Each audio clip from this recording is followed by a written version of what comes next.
അവർ വണ്ടിയുടെ ഹോൺ മുഴക്കി. അത് കേട്ടുകൊണ്ടാവണം ആ ജീവി വണ്ടിയുടെ മുന്നിലൂടെ റോഡ് മുറിച്ചു കടന്ന് ഓടി. കാളയുടെ കാലുകളായിരുന്നു അതിന്, മുകളിലേക്ക് മനുഷ്യരൂപവും. അതെന്താണെന്ന് മനസ്സിലാക്കാനാവാതെ അവർ മുഖത്തോട് മുഖം നോക്കി. ഇന്ന് രാത്രി വണ്ടിയിൽ തന്നെ ചിലവഴിക്കാമെന്നും പുറത്തിറങ്ങുന്നത് അപകടമാണെന്നും അവർ മനസ്സിലാക്കി.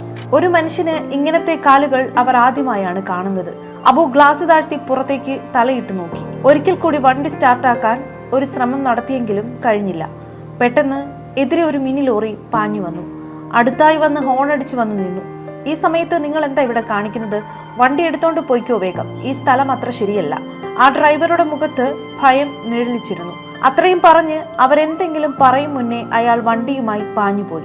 അബുവേട്ട മാറ്, ഞാൻ എടുത്തു നോക്കാം. അപ്പു ഡ്രൈവിംഗ് സീറ്റിലേക്ക് ഇരുന്നു. വണ്ടി മുമ്പോട്ടെടുത്തു. നന്നേ പാടുപെട്ട് വണ്ടി ഒന്ന് അനങ്ങി. പെട്ടെന്ന് പിന്നിൽ നിന്ന് ഒരു ശബ്ദം കേട്ടു, ഏതാണ്ട് ഇടി മുഴങ്ങുന്ന പോലെ. എന്താടാ അത്? അവർ പരസ്പരം നോക്കി. തലയിട്ട് ഇരുവരും പുറത്തേക്ക് നോക്കി. ഞെട്ടിത്തെറിച്ചുപോയി ഇരുവരും. മുമ്പ് കണ്ട ആ ജീവി അതാ പിന്നിൽ നിൽക്കുന്നു. പേടിച്ച് വിറങ്ങലിച്ചു പോയി അവർ. വണ്ടി സ്റ്റാർട്ടാക്കാൻ ആഞ്ഞു പരിശ്രമിച്ചെങ്കിലും കഴിഞ്ഞില്ല. പെട്ടെന്ന് വണ്ടി സ്റ്റാർട്ടായി. അപ്പു വണ്ടി മുന്നിലേക്കെടുത്തു.